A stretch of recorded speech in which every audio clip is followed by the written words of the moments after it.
Всім привіт! Я Петро Обухов, і це новини тижня Одеси. На жаль, у мене для вас погана новина. В мерії не зрозуміли.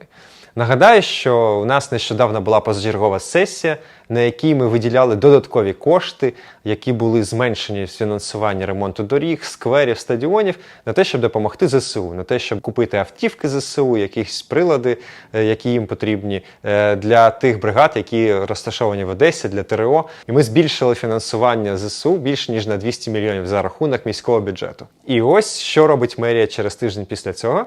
Вона оголошує тендер на 106 мільйонів гривень на ремонт будівлі суду в Київському районі. Ну, тобто, ось говорили, балакали, сіли і заплакали. І вони не розуміють, що зараз не на часі робити такі речі. Що якщо є якісь додаткові 106 мільйонів гривень, то можна купити ще дронів. Ось, наприклад, Катерина Нажевникова зараз збирає 11 мільйонів гривень, щоб купити дрони в Китаї, тому що з 1 вересня буде заборонено експорт із Китаю деяких видів дронів. І тому вона намагається, поки є таке віконце, купити якомога більше і збирає гроші. А паралельно з тим, гроші платників податків йдуть на ремонт будівлі суду. Ну клас. Причому ця будівля суду вже ремонтувалася у 2019 році. Але їм все мало, і чомусь вони домовляються з мерією робити це за рахунок міського бюджету. І, чесно кажучи, навіть якщо б ось там не було війни, у нас була якась інша ситуація, я думаю, що 106 мільйонів гривень можна витратити на щось інше в місті.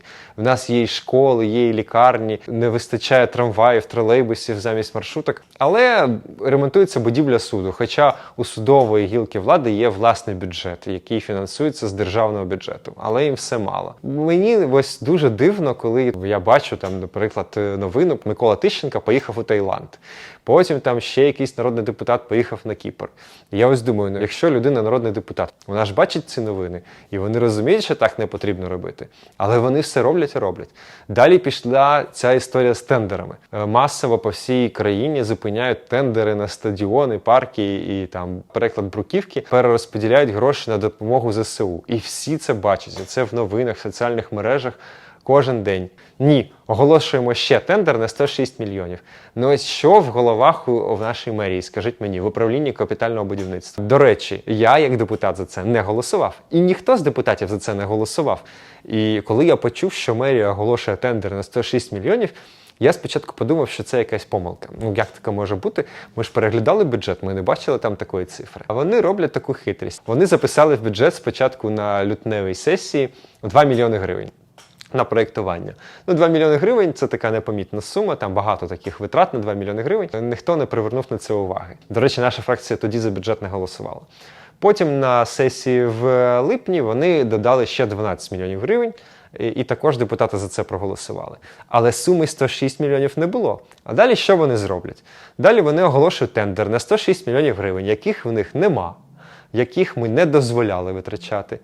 А потім на наступну сесію вони прийдуть і скажуть: ось дивіться, в нас тут є переможець, він вже робить роботи на 106 мільйонів, треба додати до цих там 14, що вже витрачені, те, що залишилось там, будь ласочка. No, please, no. No. А то що ж робити, тоді на нас там подадуть до суду і таке інше. Цей обман очевидний, вони вже декілька разів таке робили. Але тут я вважаю, що ми повинні не дати їм це зробити. І я вважаю, що управління капітального будівництва повинне скасувати цей тендер.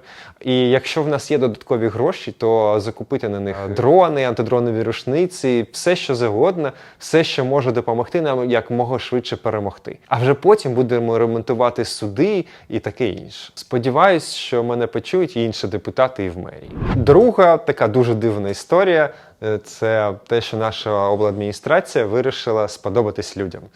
І вона зробила 2 кроки, які можуть сподобатись людям. Перше – це те, що дозволили ресторанам працювати до 23-ї години, але без гучної музики.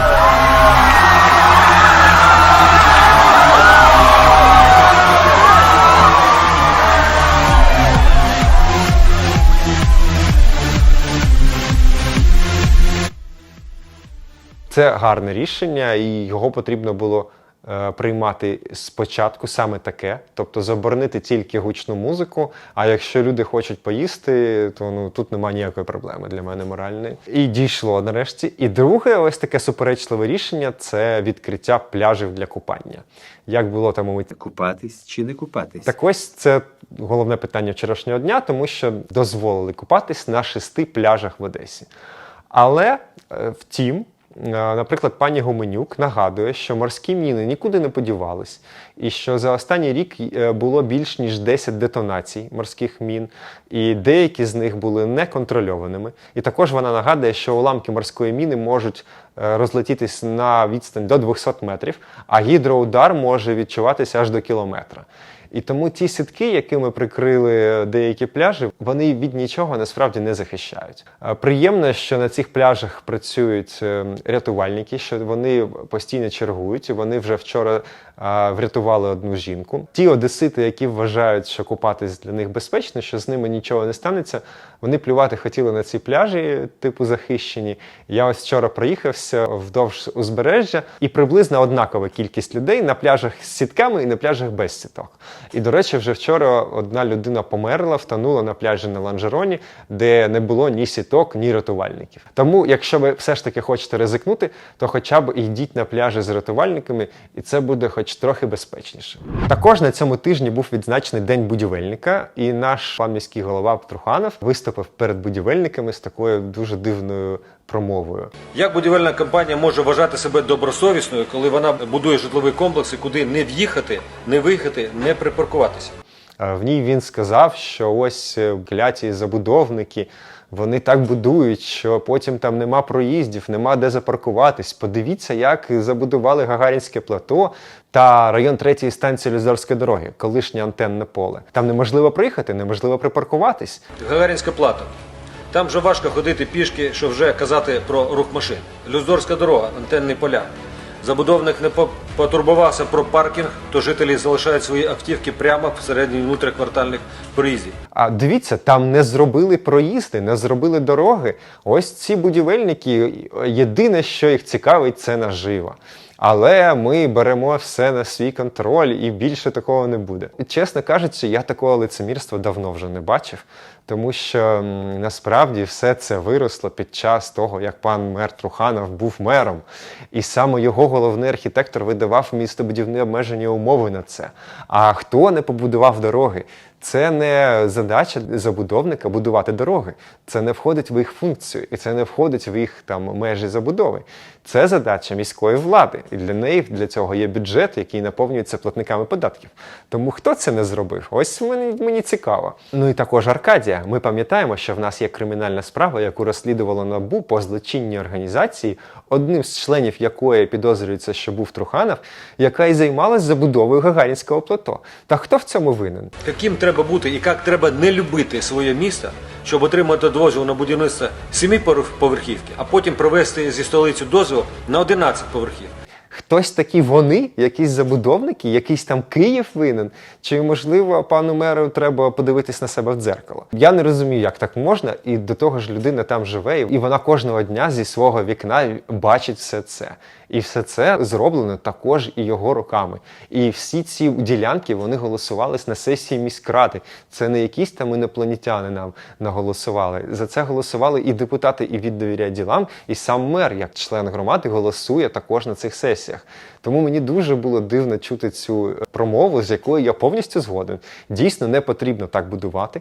Потрібно думати про людей, потрібно думати про проїзди, про школи, дитячі садки, громадський транспорт і так далі, і так далі. І я сподіваюся, колись в Одесі буде влада, яка буде не тільки казати про це, але й робити. Ну і наостанок, на площі 10 квітня вже вкотре розмалювали зображення ордена Леніна червоною фарбою. Я згоден з людьми, які це роблять, хоча це і вандалізм. Я вважаю, що не повинно бути зображень Леніна на пам'ятнику в Одесі, в сучасній Україні. Це неприйнятно. Хоча закон про декомунізацію дозволяє таке робити, дозволяє розміщувати зображення радянських нагород. Але все ж таки, я вважаю, що його потрібно звідти прибрати. Пам'ятник хай буде. Це дійсна подія, яка була дуже значною для Одеси. Треба тут нічого соромитись. Радянські нагороди можна і не увічнювати. Може бути бути просто пам'ятник звільненої Одеси від загарбників під час Другої світової війни. Залишайте ваші коментарі, підписуйтесь, кажіть, що ви думаєте про пляжі, про забудовників, про роботу ресторанів і про те, чи потрібно витратити 106 мільйонів гривень зараз під час війни на ремонт Київського суду. До побачення.